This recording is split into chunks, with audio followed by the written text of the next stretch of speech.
101.1, The Answer. Doc Washburn Show continues. You can sound off and talk back. 501-401-1011. We got a lot of breaking news about the war against Iran. We're going to get to here in a minute. A lot of people saying, hey, whoa, wait a minute. I thought we took out their nukes or their ability to make nukes last year. So what's up? What's going on? I have the answer to that in just a minute. But first, some breaking news. Secretary of State Marco Rubio. You're about to see, we're going to unleash Chang on these people in the next few hours and days. You're going to really begin to perceive a change in the scope and in the intensity of these attacks as, frankly, the two most powerful air forces in the world take apart this terroristic regime and defang it and take away its ability to threaten its neighbors or hide behind a zone of immunity that allows them to develop their nuclear ambitions. This terroristic, radical, cleric-led regime cannot be ever allowed to have nuclear weapons. There's a general question of why the president gave the green light, and then there's a question of why did it have to happen this weekend? Are you saying it had to happen this weekend because of that Israeli action? No, this weekend presented a unique opportunity to take joint action against this threat. And we wanted this to have maximum success. Let me explain to you guys this in simple English. Okay? Iran is run by lunatics, religious fanatic lunatics. They have an ambition to have nuclear weapons. They intend to develop those nuclear weapons behind a program of missiles and drones and terrorism that the world will not be able to touch them for fear of those things. And this is the weakest they've ever been. Now is the time to go after them. The president made the decision to go after them, take away their missiles, take away their navy, take away their drones, take away their ability to make those things so that they can never have a nuclear weapon. That's why the president made this decision. It was the right decision, and the world will be a safer place when these radical clerics no longer have access to these weapons. Okay. There are people who are trying to tell you that Marco Rubio said that Israel forced Trump's hand. That's not true. I think he just explained what's going on. But they're taking his words out of context and trying to make it look like that. Now, again, I just talked to a coworker in the hallway before I got into the studio saying, hey, everybody's saying, wait. I thought we took out their ability to build nukes last year.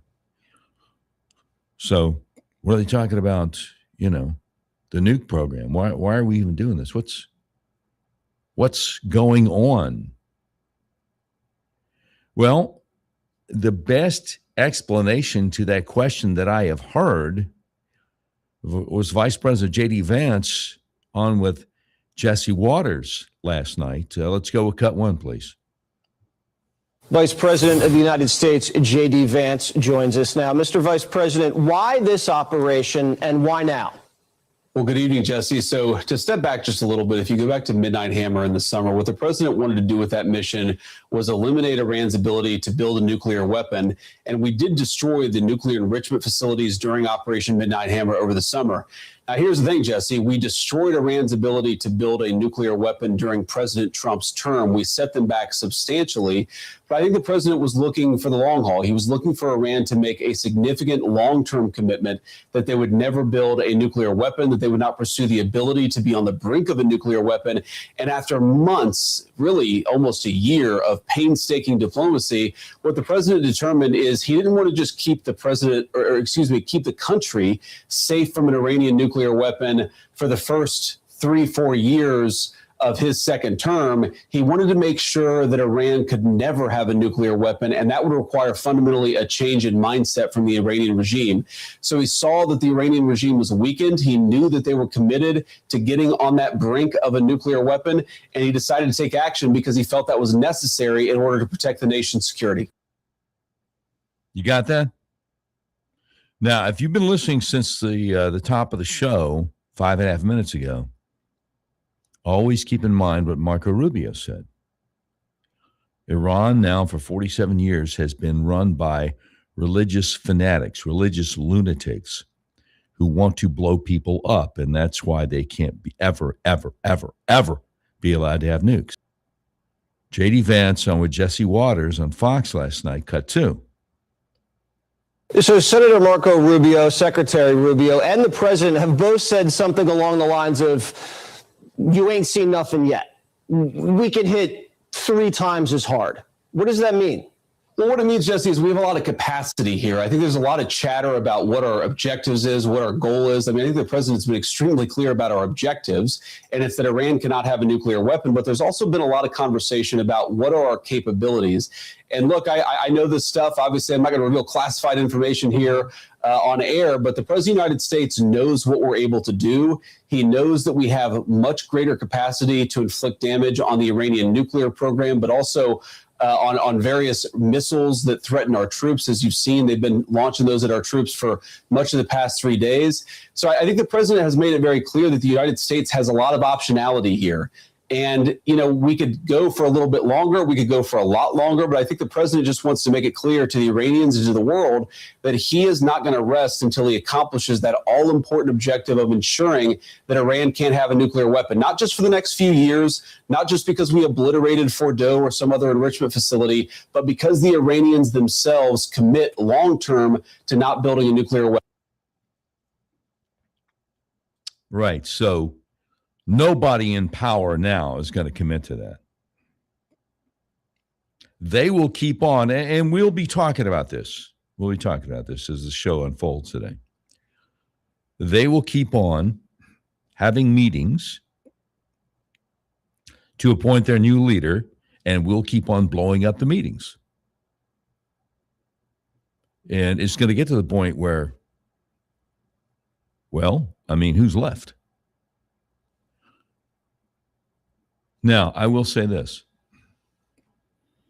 I just came across this posting from a guy who apparently was in the U.S. military at some point and now identifies as a Muslim, and he has an embedded video of Secretary of War Pete Hegseth. He says the American Secretary of War openly insults Islam, declaring that, quote, regimes that believe in Islamic prophetic illusions cannot possess nuclear weapons, unquote. Another reminder that this is being framed as a religious war from their own mouths. Well, you know what? It is. It is. Because the Quran is clear that they must take over the world, and they must convert all of us to believing in Allah and his prophet Muhammad. So we didn't frame it as a religious war. You guys did. I'm reminded of the old saying, I learned everything I need to know about Islam on September 11th, 2001. Well, no, that was just when my eyes began to open and when I decided I better learn everything I need to know about Islam based on the September 11th, 2001 attacks. So you got a problem with that, come at me, bro. I'll be ready. You don't want to. You don't want to. Because this is not, and I mean no offense to churchgoers in St. Paul, Minnesota, but you're in the South. And we carry down here. You understand what I'm saying? I'll say it again for the folks in the back row. We'll repeat it for the West Coast audience. You're in the South and people carry down here. So don't even think about it. I don't know why. Oh, I don't know. Maybe it's against the law to carry in a bar in Austin, Texas. And maybe that's why they had to wait for the police to get there to kill the murderer, the jihadist. Police are there in 57 seconds. Oh, by the way. Oh, did you hear what's going on with that? There's a grand jury. They got a real wacko lib Soros prosecutor in Travis County, Texas, and they're going to be looking at whether the Austin police officers who saved the lives of many by killing the jihadists, whether they can bring them up on any charges. Yeah. That's what they're doing in Austin, Texas. Which is the reason that I don't even ever want to visit a blue city. I know where I am. I don't go downtown. I mean, I'm sure there are great restaurants in the River Market, but you won't find me down there after dark. Not a chance, man. Not a chance. We're just getting started. Oh, by the way, did you know? I got to throw this in, unrelated to what's going on in the war. Did you know that our legislature passed a law saying that unless you're there to vote, you can't get within 100 feet of a polling place. No, well, it's already against the law to electioneer within 100 feet, but you can't do exit polling. You can't do journalism reporting, whatever. Andrew DeMillo, Associated Press, has video out today of himself inside a polling place. Guess who's not going to be prosecuted? Andrew DeMillo, Associated Press, because he's in the club. It only applies to conservatives. And you thought your governor and your attorney general were conservatives. Guess you were wrong. As always, if you ever want to join the conversation, number to call is 501-401-1011. The Doc Washburn Show continues on Little Rock's premier talk station. 101.1 The Answer.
101.1, The Answer. Doc Washburn Show continues. We can sound off and talk back at 501-401-1011. Yes, politics makes strange bedfellows. No question about that. So something really strange happened. Will Keane was co-anchor of the Fox and Friends weekend show on Saturday mornings with our now Secretary of War, Pete Hegseth, for years. And so, reliable conservative. But something strange happened. General Jack Keane, we got some audio from General Jack Keane shutting down Will Cain on Fox. Let's roll with that one if we haven't. Well, it's not 100% clear to me, General, and that's not to suggest that I don't support 100% what is happening, nor that I 100% offer my support. I just think I want to ask a couple of critical questions, and I hope you know how much respect I have for your service. And I think it goes without saying to anybody watching how much respect I have for the men making this decision. You don't have to patronize me. Just ask the question. Go ahead. Come on, ask it. To be clear, General, I'm not patronizing you. I'm trying to have a very serious conversation in front of the American people. The men making these decisions have my utmost respect. This is less about you and everybody making these decisions. And this is about the American people understanding the investment that lies before them. You're pretending like you understand what's going on, and you're smarter than that, and you are patronizing him. I mean, simple as that.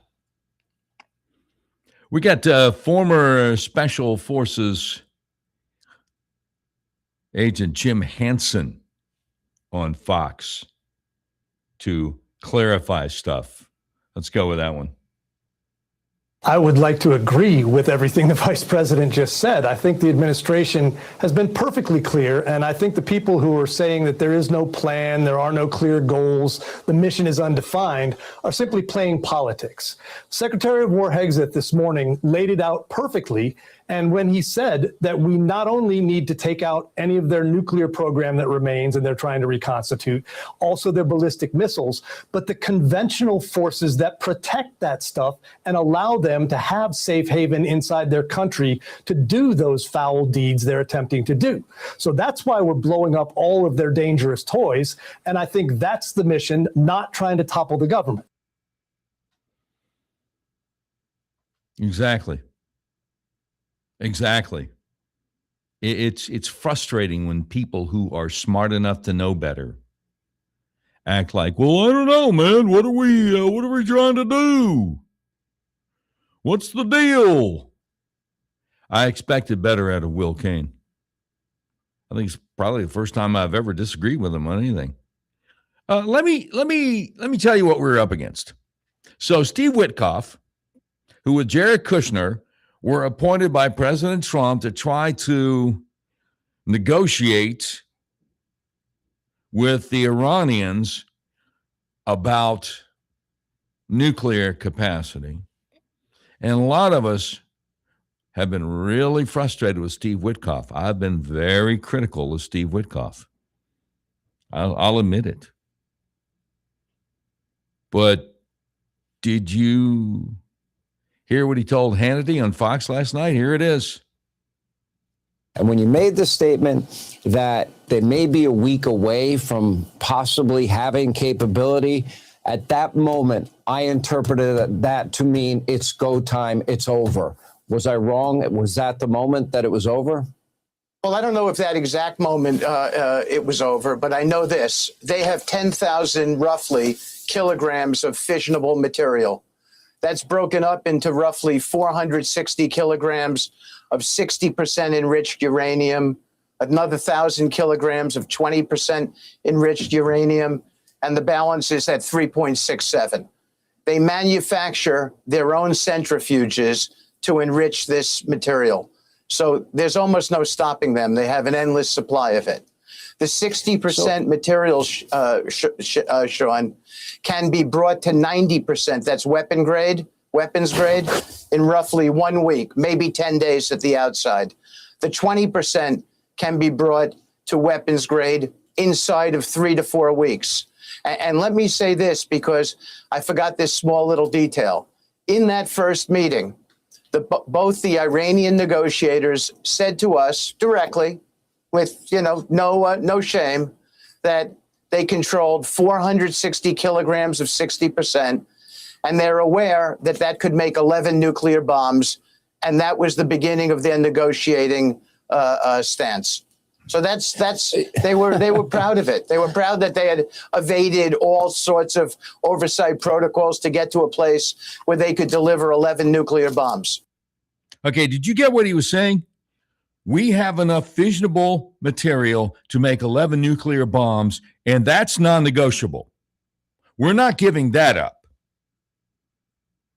And Witkoff later said at one point they started screaming at him, and he's like, well, I could just kind of leave the meeting if you prefer. I don't have to put up with this. And I think they were kind of shocked because, see, they're used to the same people being in charge for 47 years over in their country. And I don't think they ever understood that Trump's negotiators are different than Obama's negotiators. Because when they would scream at, Obama's team led by John Kerry, well, the Americans would cower. So, here's the thing. Again, we keep on taking out the next level of leaders. You got to hand it to them, though. They're old school. They don't believe in Zoom meetings. Not a chance. No. We want everybody to get together over some hummus, some baklava, whatever, and sit down and vote on, or deliberate or however they do it on who's going to be the next leader. And we're like, okay, well, we'll blow you guys up too, just like we did the guys that used to be your bosses. And then the next level will be like Zoom meetings. No. Let's meet together. And somebody said, when are they going to realize that isn't working out? I'm like, look, if they don't understand logic, linear reasoning, or objective reality, good luck trying to explain cause and effect to them. They're never gonna get it. Got it? Doc Washburn Show continues on Little Rock's premier talk station, 101.1 The Answer.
101.1, The Answer. Doc Washburn Show continues. Join the conversation at 501-401-1011. Well, we got some breaking local news here. And it's interesting that it would come out on the day of the primary election. You got three people running for Secretary of State in Republican primary. And one of them, State Senator Kim Hammer, is now officially under an ethics investigation for allegedly filming a commercial for a Secretary of State campaign and using taxpayer-funded props. Now, if he did that, that, of course, would violate a law that the senator himself recently updated. Oh, now that doesn't look good. But there is an official letter out there now from the Arkansas State Ethics Commission, and I'll just tell you what it says. Let's see. Mr. Eggers, because Barry Eggers fell up in Jonesboro, had filed an official complaint with the Arkansas Ethics Commission. Dear Mr. Eggers, dated February 27th, this letter serves to confirm receipt of your citizen complaint. That complaint was filed against the respondent in his capacity as a state senator as a candidate. Briefly restated, the essential allegation contained in the complaint concerns a campaign video that was filmed in the respondent's office at the state capitol and included the display of office furniture, the Great Seal of the state of Arkansas, photos, official letterhead, and stationery.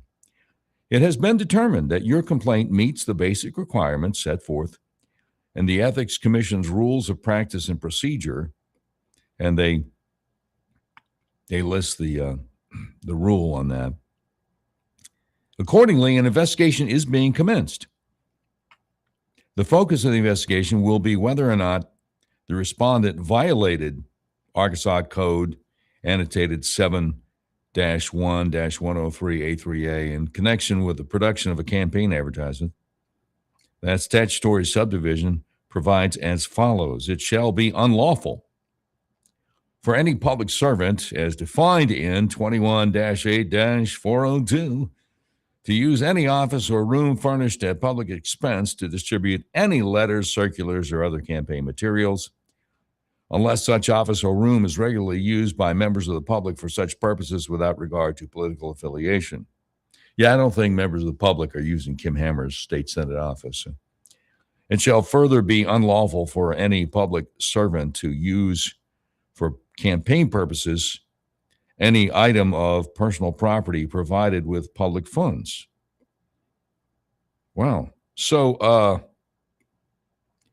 in accordance with the Ethics Commission's Rules of Practice and Procedure at 7 CAR 1-601C2, I'm requesting that you submit any and all evidence which you may have concerning the allegations set forth in this letter. If you have any questions or comments, please not hesitate to contact us.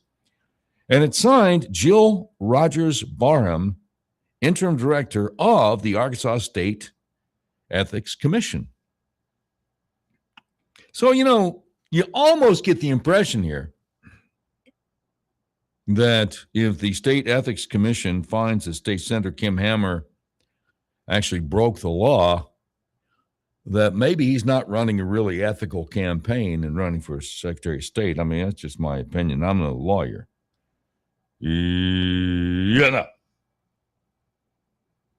Interesting, because, well, see, the thing of it is, one of the big issues in the Secretary of State's campaign is, do you agree or disagree with President Trump and DNI Tulsi Gabbard that the elections machines, the voting machines, are dangerous and we got to get rid of them? And Kim Hammer's like, nah, you can't prove that. Nah, I don't care what Trump says. Nah. Keep the voting machines. The only person running for Secretary of State who agrees with President Trump and DNI Tulsi Gabbard is Brian Norris, 21-year military veteran who's running for Secretary of State. And he's like, yeah, you know what? The voting machines are bad. President Trump is right. Tulsi Gabbard is right. We got to get rid of them. And of course, also, I've been remiss in my duty because it wasn't in the letter. If State Senator Kim Hammer is found guilty of violating this ethics rule, then he will be ineligible to hold any office. So I certainly hope that he doesn't get the Republican nomination for Secretary of State, because if he does, and he's found guilty of violating this ethics law, then the Democrat running for Secretary of State would be elected by default. And that would be really bad. No, I haven't been to the polling place yet, but I'm definitely planning on going when I get off the air. It's open until 7:30. I got to cast a vote for Brian Norris. In my humble opinion, the only actual conservative running. Anyway, so we got a call at 501-401-1011. Rick McKay, welcome to the Doc Washburn Show, 101.1 The Answer. What is up, Mr. McKay? Hello, Doc Washburn. How are you, sir? Hey, man, finer than frog hair, if I may use a Southern colloquialism, present company, sir. Yeah, so I also filed a complaint. I've been out of town, and I haven't had a chance to check my mail, so I may have a similar letter or a matching letter for the same reason. And not that I want to pick on Kim Hammer, but just it seems like we have a situation sometimes in our Republican Party of Arkansas membership that the rules are for thee and not for me, you know? And this is a classic example of that situation that now I guess Barry has received a letter officially stating that Kim Hammer, running for Secretary of State, has broken a ethics or has possibly is under investigation. Under investigation, under investigation, to be fair and accurate, under investigation for this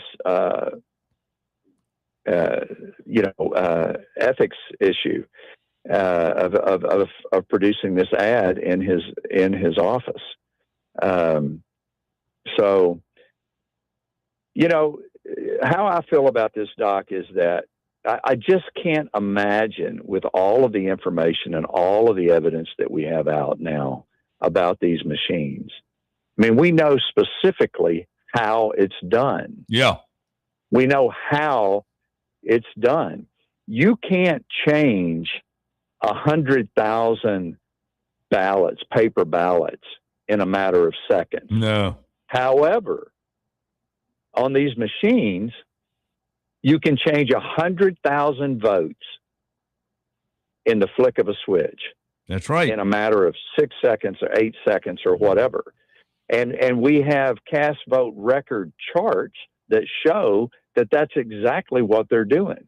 And then what they do, Doc, is they come back with phantom voters and phantom ballots and backfill in order to make the ballot count and the additional votes that were necessary. So this is the reason why I wait until Election Day, if at all possible, to go and vote, so that they don't have a benchmark for which they're trying to get over in order to push their selected candidate forward. And I think that, you know, we have 67% of the Arkansas, I think Brother Conrad and Will Huff have really been busy about that, you know, doing some polling and so forth. 67% of Arkansans, of both parties, Republicans, you know, all the Republicans, Democrats, and independents want paper ballots. They're in agreement with having paper ballot, hand-counted paper ballots, and hand-marked paper ballots. Okay? And why would Kim Hammer not be for that? I mean, that's the real question: is why would you not be for that? How could you be? Come on, Rick. You know why. Come on, man. Well, it'd be interesting to see. Yeah. In Texas, Dallas County has elected to go to paper ballots. So it'll be real interesting. They've got a lot of contested. A guy that borrowed your name, Doc Chambers, is running against Abbott down there. My namesake. Really interesting to see. Yes, my namesake. Yeah, that's right. That's right. I always think of you when I hear his name. It'll be interesting to see how that pans out, in that particular county. So, with just having Independence County, they flipped that, didn't they? My mistake. So Searcy County, using paper ballots, it kind of keeps the other 74 counties honest if the numbers are too far off from what they were when they were just using the machines in all 75 counties. This is the importance of getting these paper ballots in place in other counties throughout Arkansas. So anyway, I go on and on, but I feel like everything fits into that box, Doc. If we can't count our vote, if we can't depend on our vote, knowing that it is going to be counted as I intend when I go and thread that barcode into the tabulator, then we really don't, just like President Trump says, we don't have a country anyway. You know, if our vote doesn't count as intended. Well, when you go vote, you said you were going to go vote after you get off work. Oh, yeah. Your vote is going to be digitalized before you walk out of there. Well, yeah. And I'll tell you this. Kim Hammer could have come on the show if he wanted to. I mean, I had Brian Norris on. If Kim Hammer was like, hey, man, how about some equal time? I'd have been like, sure, come on in, man. Jump in. The water's warm. But when we talk about voting machines, I don't think he wanted to hear what I had to say, which is, hey, Kim, why are you on the wrong side of an issue that the President Trump cares about passionately? Why are you saying that DNI Tulsi Gabbard doesn't know what she's talking about these voting machines can be hacked? And Kim Hammer doesn't want to have that conversation. Let me be fair to Kim Hammers. Okay. Not only is he on the wrong side of it, he is the number one opponent to paper ballots. Yeah. He is so for the machines, he's fighting tooth and nail. I mean, if we even try to get a ballot initiative, for paper ballots, he's fighting against that. And you had Claiborne County, that was the first county to switch to paper ballots, and he led the charge to have them defunded, their elections defunded from the state at a state level. So he's not just on the wrong side of it, Doc. He's their voice to keep these machines. Who is telling him to do that? I mean, what? It's either one of two things. You're either too incompetent to see the obvious. Okay. Yeah. As a representative, you're either too incompetent or there's some other motivating factor that, is politically expedient for Kim himself that causes him to take such a bold and a stance. And either one of those two, in my opinion, disqualifies him from being, for God's sakes, our Secretary of State.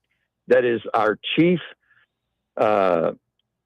elected official to manage and oversee our elections. Yeah. We just got to stand up for that. So I just hope everybody that hasn't voted, please pull in, go take a few minutes and just go vote and vote for Brian Norris for Secretary of State. He is on our side. He is on the side of the people. Let's get Brian in there. I sure hope so. From your lips to God's ears. Thank you, Rick McKay. Have a great day, brother. God bless you. Thank you very buddy. much. Thank you, Doc, for Yes, everything sir. you do. Yes, Bye-bye. sir. Appreciate it. All right. More coming up straight ahead. More breaking news on the war here on the Doc Washburn Show. 101.1 The Answer.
.1 The Answer. Doc Washburn Show continues where you can get into the conversation. 501-401-1011. I'm not here to make friends. I don't know when some people come to a new market to do a talk radio show, if they get to know all the movers and shakers, the people in power. When I started this show, July 7th, 2014, across town at the other station, I just rolled in and started doing the show. Didn't know anybody at all. But I tried to do what I do, which is talk about breaking news every day. Some was local, some was national. And eventually I developed an audience. And so being at the competitor across town, because the old station fired me for not getting the clot shot, I'm trying to do the same thing. Developing an audience, doing the only thing that I know how to do, which is to talk about breaking news and give you my viewpoint. And I'm blessed that a number of people, trust me, I'm blessed that whether you agree or disagree, you don't think I'm trying to pull the wool over your eyes. So that's helpful. So anyway, we've got a lot more audio. Okay. Yeah, let's go with a guy I used to fill in for, a guy named Mark Levin, talking about Trump and Iran. I don't think I've ever played Mark Levin on this show before, but we got a clip of Mark Levin on Trump and Iran. We are going to stand up for our commander-in-chief and our military. We are going to continue to support this mission. We want to destroy this vile, Nazi-like, genocidal enemy. For half a century, it has been able to wage war against us while we play hide and seek, while we give it money, while we sign agreements. They're getting a nuclear weapon, and we're supposed to sit back and say, okay, let's stand back. Now they're trying to portray this as Donald Trump going against his word, forever wars. He's not an interventionist. He's not a warmonger. This isn't a forever war. It's a forever war against us by this regime. And Donald Trump didn't say, by the way, we're not going to be defending our nation anymore. And I want to make sure we cut our defense in half or by 50%. He's not a radical libertarian. He's not an isolationist. He's a strong patriot. Exactly. See, this is something that I think a lot of people don't realize. We're trying to bring the forever war to an end. They've been at war with it. They've been on a war footing for 47 years. Okay, all right, we'll do it. Reporter asks Trump if Israel forced his hand. Do we have that clip? Reporter. President, did Israel force your hand to launch these strikes against Iran? Did Netanyahu pull the United States into this war? No, I might have forced their hand. You see, we were having negotiations with these lunatics, and it was my opinion that they were going to attack first. They were going to attack. If we didn't do it, they were going to attack first. I felt strongly about that. And we have great negotiators, great people, people that do this very successfully and have done it all their lives very successful. And based on the way the negotiation was going, I think they were going to attack first. And I didn't want that to happen. So if anything, I might have forced Israel's hand. But Israel was ready and we were ready. And we've had a very, very powerful impact because virtually everything they have has been knocked out now. Their missile count is going way down. Amazingly, they're hitting countries that were, let's call them neutral, right? They lived together for a long time. I think they were surprised. I was surprised. And now those countries are all fighting against them and fighting strongly against them. Yeah. I mean, I wonder how many of Iran's Muslim neighbors would have started fighting against them if Iran didn't start launching missiles on their Muslim neighbors. I mean, people saw that and they're like, okay, wait, what? Because I would think that Iran would be reaching out to their Muslim neighbors. Oh, look, the infidels that are attacking us. We must pull together as fellow Muslims for the Ummah and fight against Dar al-Arb. No, it's nothing like that. Well, let's hit Saudi. Let's hit Qatar. Let's hit UAE. Oh, don't forget to hit Bahrain. Oh, what about Oman? Sorry. Anyway, you get the idea. I'm Doc Washburn. More coming up. Hour 2 begins in mere moments on 101.1 The Answer.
101.1 The Answer. Doc Washburn Show continues on this primary day. If you haven't gotten out and voted yet, polls are open until 7:30.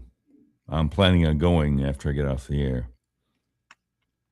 Okay, Rapid Response 47 just dropped this moments ago. Real Donald Trump says since the launch of Operation Epic Fury, more than 9,000 Americans have safely returned home from the Middle East. If you're a U.S. citizen in the Middle East and you want to come home, please register with the State Department at step.state.gov. The department will identify where you are and provide travel options to you. We're already chartering flights free of charge and booking commercial options, which we expect will become increasingly available as time goes on. U.S. citizens may also call the 24/7 State Department Task Force, and it gives that number. So, let me just explain something to you. For people who are saying that Iran is no threat to us, a big hat tip to the managing editor of politics over at Fox, Richie Ardella, who says, well, here's Iran's, quote, no threat to America, unquote, record. 1983, Hezbollah, backed by Iran, bombs the U.S. Marine barracks in Beirut, murdering 241 Americans. 1996, Khobar Towers, Saudi Arabia, 19 U.S. Air Force personnel murdered. DOJ indicted operatives directed by the Iranian Revolutionary Guard Corps. 2003, 11 Iran-made EFPs used by militias kill and wound hundreds of U.S. troops in Iraq. 2011, Quds Force plot to bomb D.C. restaurant and kill the Saudi ambassador. Yeah, they're going to blow up a restaurant in Washington, D.C. just to kill the Saudi ambassador. 2016, seven hackers linked with the Iranian Revolutionary Guard Corps indicted for cyber attacks on U.S. banks and a dam in New York State. That would have been great. 2022, Iranian national charged for trying to hire assassins to kill former U.S. officials. 2022, Salman Rushdie. Remember him? Salman Rushdie, the guy that wrote the Satanic Verses. And the Ayatollah put out a fatwa. You got to kill this guy. There'll be a great reward. He went into hiding for years. And not too long ago, it was finally publicly announced who hid out Salman Rushdie. Hope you're sitting down. Bono from U2 put him up at his estate in Ireland. That's where Salman Rushdie was all those years. So listen to me. Whatever problem you have with Bono and U2, whatever disagreement you have with him, and I've got plenty, at least he did something right? Young Tommy, my producer on the other side of the glass, is like, all right, I'll give him that. All right, I'll give him that. All right, raise the pint to Bono for putting up. No, I don't drink a pint. Anyway, for putting up Salman Rushdie. Anyway, 2022, Salman Rushdie stabbed in New York. Attacker praised Iran's fatwa. 2023, 2024, U.S. sanctions Iranian Revolutionary Guard Corps cyber units for targeting U.S. infrastructure. So, as Richie Ardella over at Fox says, Iran and its proxies have killed Americans overseas. They've plotted on American soil, and they've hit our citizens online. The largest state sponsor of terror is the real victim here, though. Yeah, they're no threat to us, said idiots that hope that you don't pay attention to anything going on. said idiots who hope that you get all your news from TikTok. Yeah, for real. All right, now we got a lot more audio we got to try to get to. Trey Yingst, a little bit earlier today over at Fox, Trey Yingst has an update on the war. If we can go ahead and roll that one. A senior Israeli official telling Fox News that more than 1,000 enemy combatants have been killed in Iran since the operation began. This is based on their latest battle damage assessment. As we continue to track developments here, we are looking to Israel's northern border with Lebanon, where overnight the Israelis sent forces into southern Lebanon to take what Israeli officials are calling a defensive posture against the Iran-backed terror group Hezbollah. This posture is expected to remain over concerns about cross-border attacks. Overnight, more rockets were fired into northern Israel from Lebanon, and the Israelis striking back, hitting more targets in the Lebanese capital of Beirut, specifically around the Dakhya neighborhood, a Hezbollah stronghold. Israel's Prime Minister Benjamin Netanyahu speaking with Sean Hannity overnight saying this. With these ballistic missiles, these weapons of mass death, these weapons of terror, they're terror weapons. They bombed all these countries. And when they develop the intercontinental ballistic missiles, they'll threaten you and eventually they'll bomb you. This is what President Trump understood. And alone among U.S. presidents that I've worked with, he took action. There you go. He took action. Senator Tom Cotton is in Arkansas. And he did a live shot on CNN with Dana Bash last night.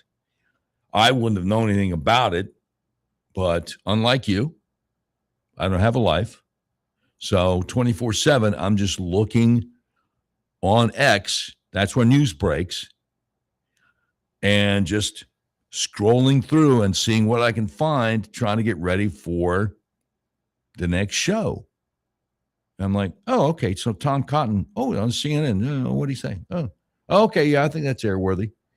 So Tom Cotton with Dana Bash, CNN, talking about the war, and she could not lay a glove on him. Here we go. But the question is the people below them and whether or not you are confident, based on what you're seeing, that enough of the Iranian regime was taken out that there really can be a change in leadership. And then the next question is, how does that work? Well, Dana, the more immediate question is Iranian military power. That's what they'd use to retaliate against our bases, against our Arab friends, and against Israel. And that's the methodical campaign that the United States and Israel is conducting today. We've always said Iran can never have a nuclear weapon. They also can't be allowed to have a vast missile arsenal. And that's exactly what they have. Thousands and thousands of missiles, much more than the United States and Israel have in missile defense combined.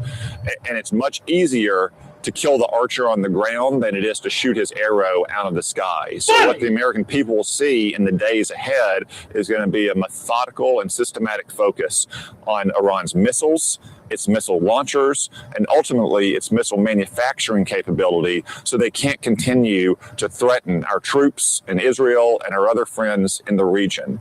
We don't know what the future will hold for the Iranian regime, but as President Trump said, this is a chance for the Iranian people to rise up and to reclaim their freedom and to chart their own destiny after 47 years of violent oppression. Let me share with you what a guy named Eric Erickson, who is a nationally syndicated radio talk show host out of Atlanta, said about the war, about what's going on. And it just reset on me. I can't believe it. It just reset on me. Hang on. Let me go over here, reopen X. I'll type in Eric Erickson because I want to share this with you before we got to the break. Yeah, here we go. Eric Erickson out of Atlanta. And he says, no, okay, we got to go back a little bit. But he's talking about the idea that the secular press cannot understand what's going on. But I want to give you exactly what he said. because this is too legit to quit, that they just don't get it. Here it is. Here it is. The Western secular press cannot really understand or fathom a regime that truly believes in an apocalypse and that truly wants to bring it about. It is why the left have been played by Iran for years. The left believes in things like international law and mutually assured destruction, with no appreciation for the regime that wants that destruction because it fundamentally believes it wins should that destruction happen. Yeah, the left is like, wait, what? What are you even talking about right now? That doesn't make any sense. I've talked about this before. The main thing that kept the Soviet Union and the USA from going into nuclear war was the idea of mutually assured destruction. We're not going to launch nukes at them. They're not going to launch nukes at us, because that would mean a mutual assurance that both nations would be destroyed. But when you're the Ayatollah, you're like, yeah, let's do it, man. We'll blow you up. You blow us up. And Allah will, will reward us and not you. So let's get it on. And we're like, no, wait. No, we don't. Tell you what, we'll blow you up before you get the nukes, okay? How you like them apples, Khamenei? So anyway, Khamenei found out the hard way Saturday morning that Allah is not so Akbar after all. And if you got a problem with that, that's too bad. More coming up straight ahead on Little Rock's premier talk station, 101.1 The Answer.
101.1 The Answer. Doc Washburn Show continues.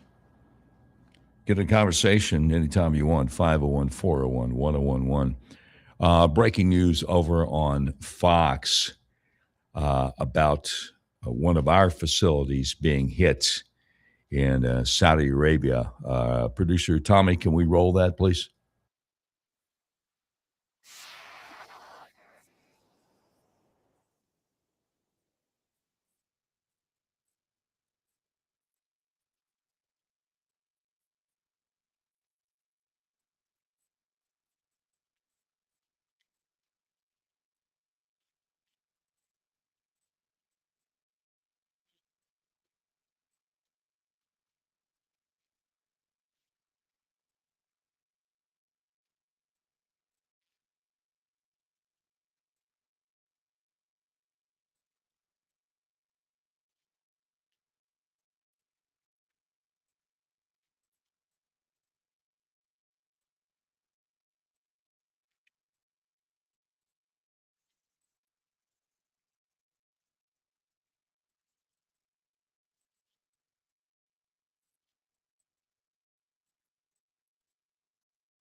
You know, we got to share the good news with the bad.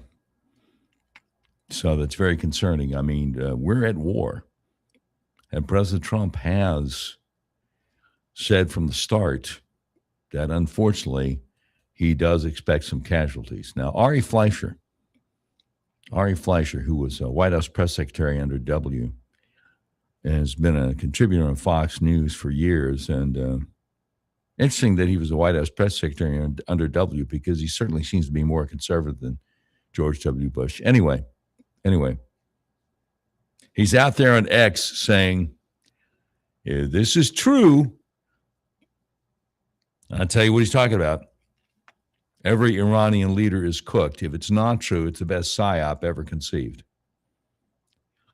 So the Hezbollah pager explosions in 2024, which turned everyday communication devices into synchronized kinetic weapons, served as a chilling proof of concept for modern shadow warfare. They had these pagers. This Israeli company had a dummy company that didn't look like it was Israeli, and they'd sold pagers to all these Hezbollah guys over the years. It was a years-long deal. And in 2024, they blew them all up. They killed some of the guys, maimed some of the guys, whatever. It was a big deal. If you haven't heard about it, if you're new to talk radio, all you have to do is just Google Hezbollah pager explosions or go on X and type in a search there. Bing, DuckDuckGo, whatever you use. So, however, emerging reports regarding the depth of Mossad's infiltration into the Iranian state suggest that the electronic sabotage was merely a prelude to a far more invasive human hardware hack. This is no longer just a matter of intercepted signals or satellite surveillance. It's an era of espionage where the shadow cast by Israeli intelligence has moved from the peripheral to the cellular, allegedly compromising the very biology and inner sanctums of the Islamic Republic's elite. Okay, what are we talking about? I'll tell you. At the heart of this collapse is a betrayal of staggering proportions. Former Iranian President Mahmoud Ahmadinejad recently provided a window into this internal rot, claiming that the very counterintelligence unit established to hunt Mossad agents was in fact led by a Mossad operative. Hello. This double agent network, which included at least 20 high-ranking officers, effectively functioned as a Trojan horse within the Iranian so-called immune system, unquote.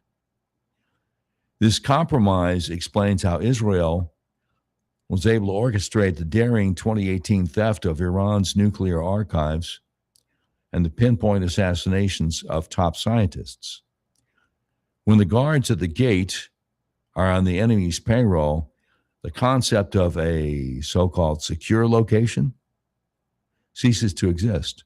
Beyond the corridors of power, the infiltration has already moved into the medical clinics and private lives of the leadership.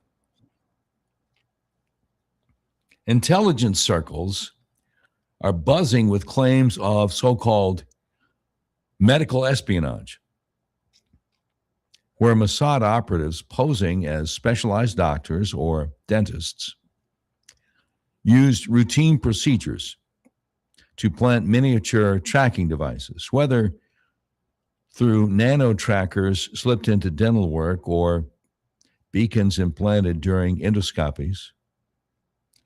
The elite of the Iranian military may have been transformed into unwitting human beacons.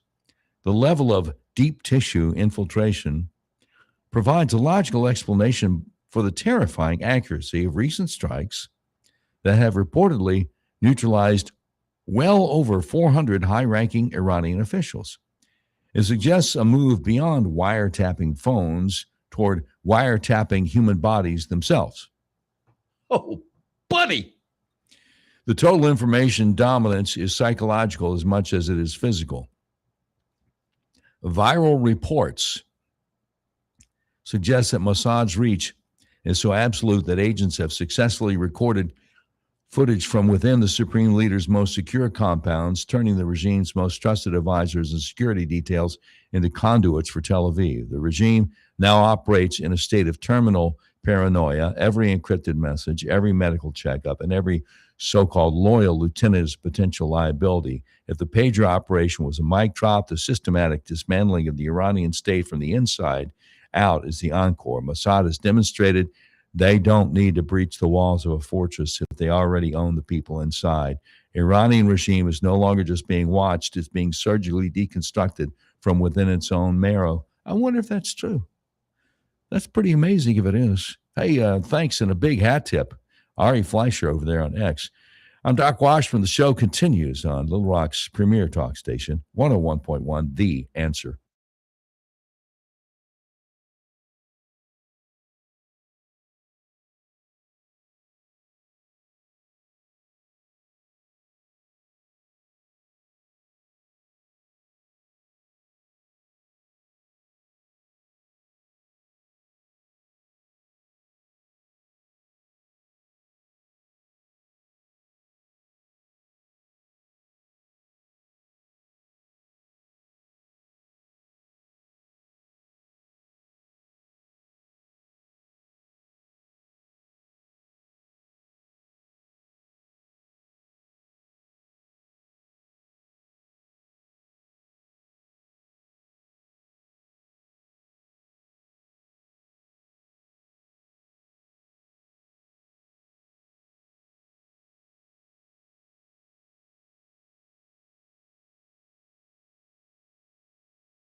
101.1, The Answer. Doc Washburn Show continues, or you can sound off and talk back 501-401-1011. In case you didn't hear earlier in the show, one of the guys running for Secretary of State is now officially under investigation by the Arkansas Ethics Commission, with the complaint being that he recorded a campaign commercial illegally, because you just can't do that in your office in the legislature.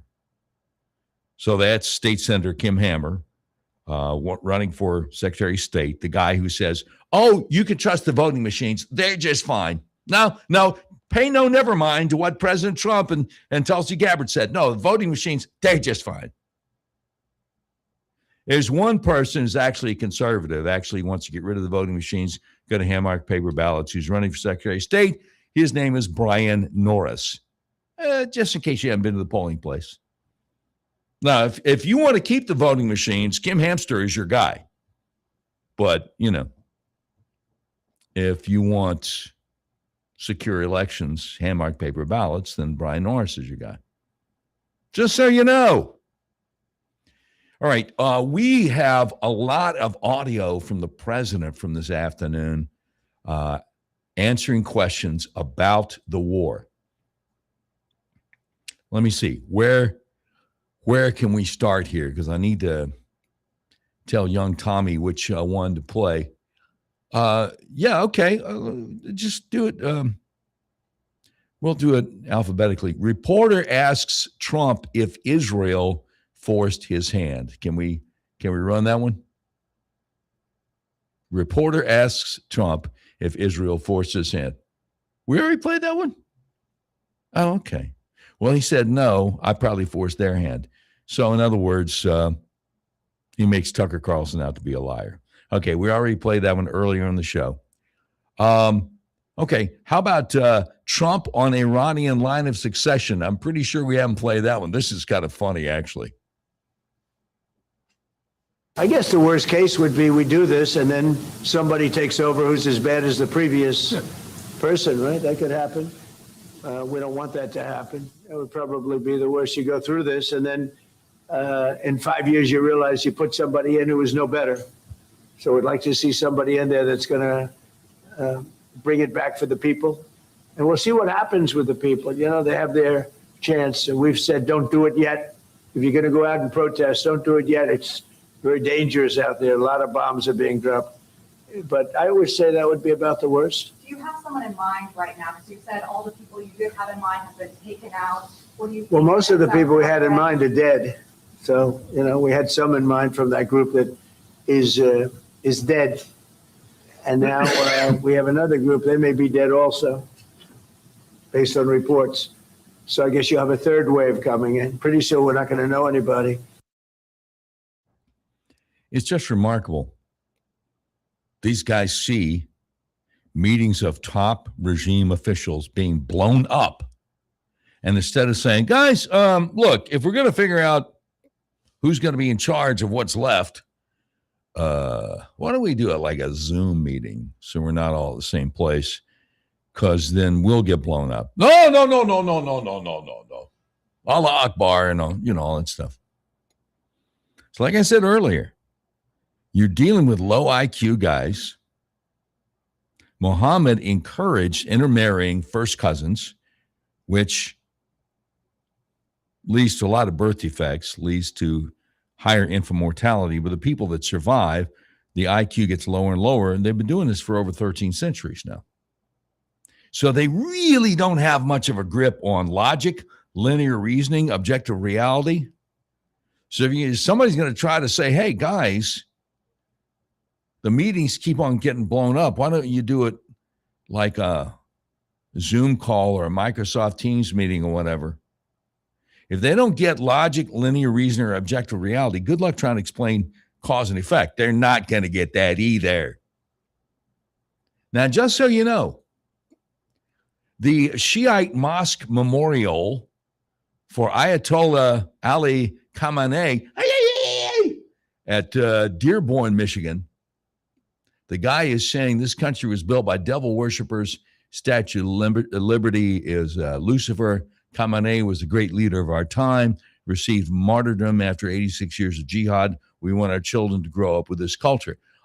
These people need to be deported.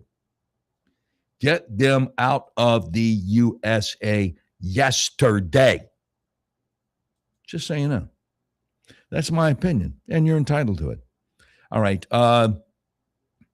Trump on war objectives. Let's go. Our objectives are clear. First, we're destroying Iran's missile capabilities, and you see that happening on an hourly basis, and their capacity to produce brand new ones and pretty good ones they make. Second, we're annihilating their Navy. We've knocked out already 10 ships. They're at the bottom of the sea. Third, we're ensuring that the world's number one sponsor of terror can never obtain a nuclear weapon, never going to have a nuclear weapon. I said that from the beginning. They're never going to have a nuclear weapon. They were on the road to getting one legitimately through a deal that was signed foolishly by our country.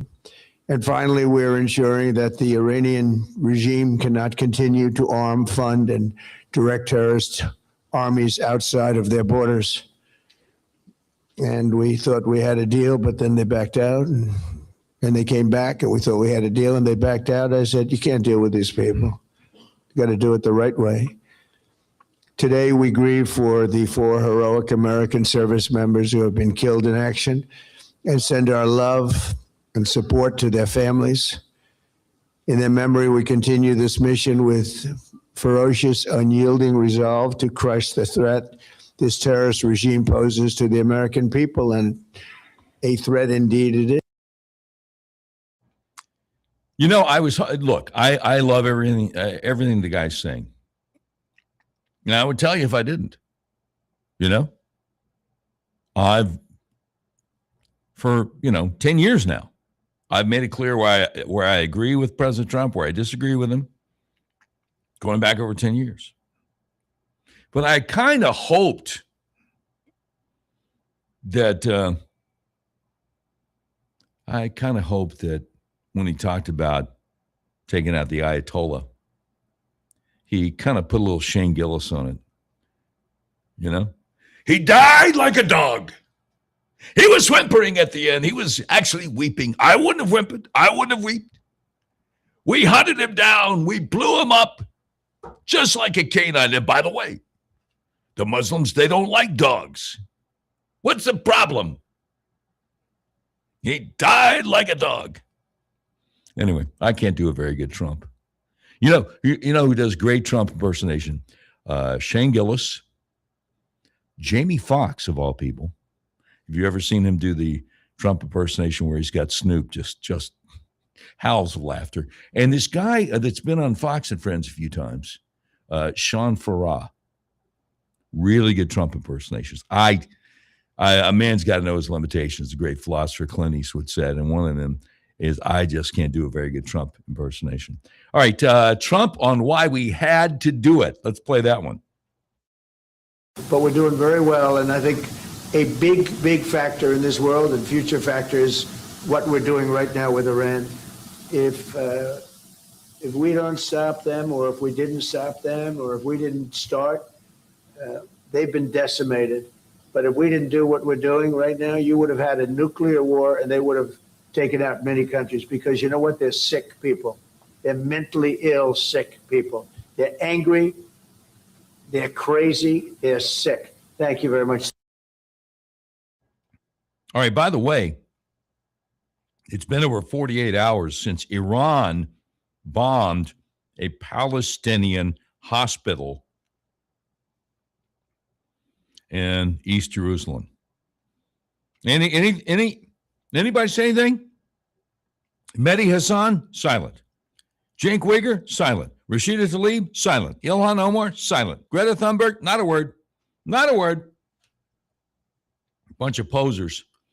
Okay, Trump says the world is united against the mullahs. Let's run that one. Mr. President, we've seen countries around the world, many of whom don't usually work together, working with the United States on Iran, whether it's, Saudi Arabia working with the United States, Israel, Qatari shooting down Iranian aircraft, and we've also seen European countries step up. Why are we seeing, such unity around the world against Iran? That's a great point. Look, they're just evil. It's not the politics, it's their whole philosophy, it's their whole where they come from. It's terrible. Where they killed 35,000, I thought it was 32. Now it turns out it's much more than 35,000 people.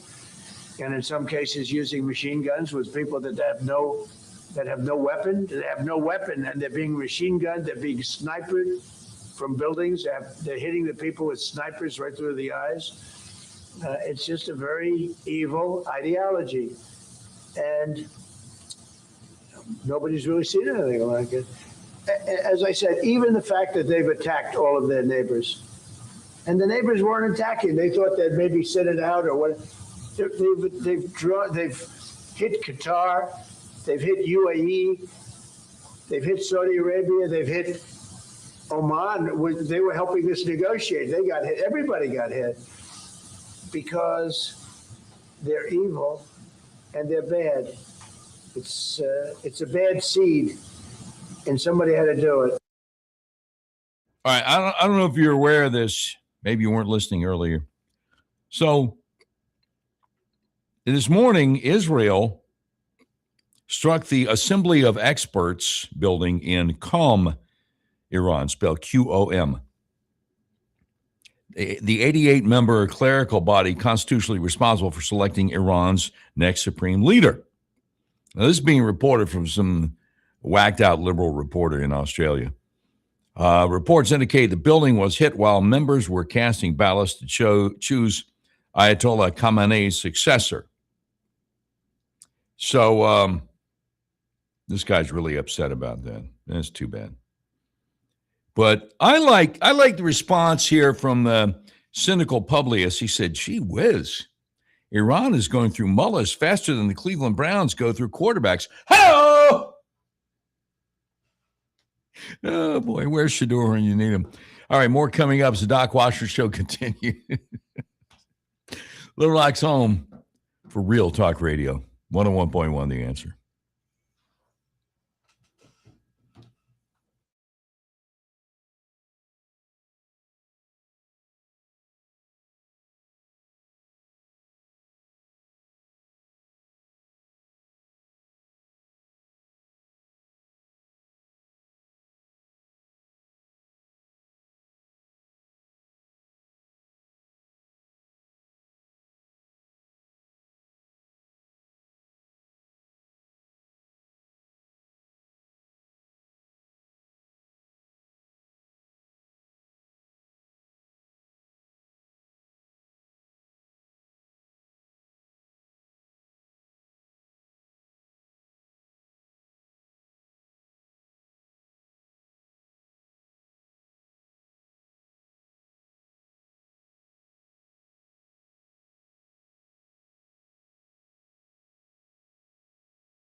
Thank you, live fans. Just want to make the world go round and round.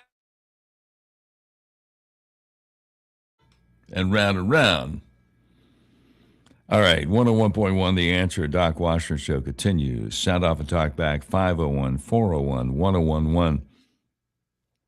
Our ambassador to the United Nations, Mike Waltz, was on with Laura Ingraham on Fox last night, trying to explain, well, just answering her question about regime change. Here he is.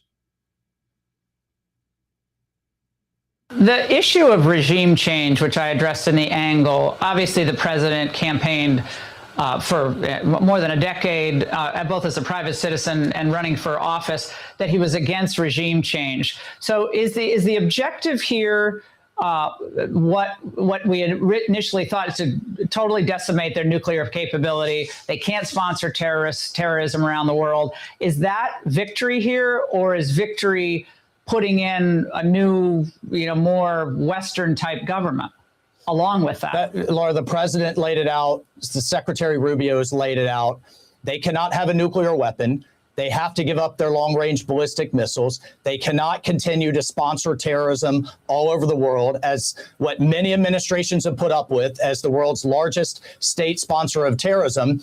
And they can't have these naval capabilities that can instantly shut off 20% of the world's energy supply. Those are the objectives, and God bless our United States military that are achieving those objectives right now as we speak. Like you said, in many ways, we've already won. And decapitating the leadership that can pull the trigger on many of those things, on all of those things, was a key objective. Now, if the Iranian people take matters into their own hands and get rid of this diabolical regime, then I think that will be applauded around the world. That's strong, brother. That's strong. Now, remember a little bit earlier, we had a clip from President Trump who said, I guess the worst case would be we do this and then somebody takes over who's as bad as the previous person, right? That could happen. So a rag that calls itself the American conservative, which really isn't conservative, they're commies, they're concerned about this.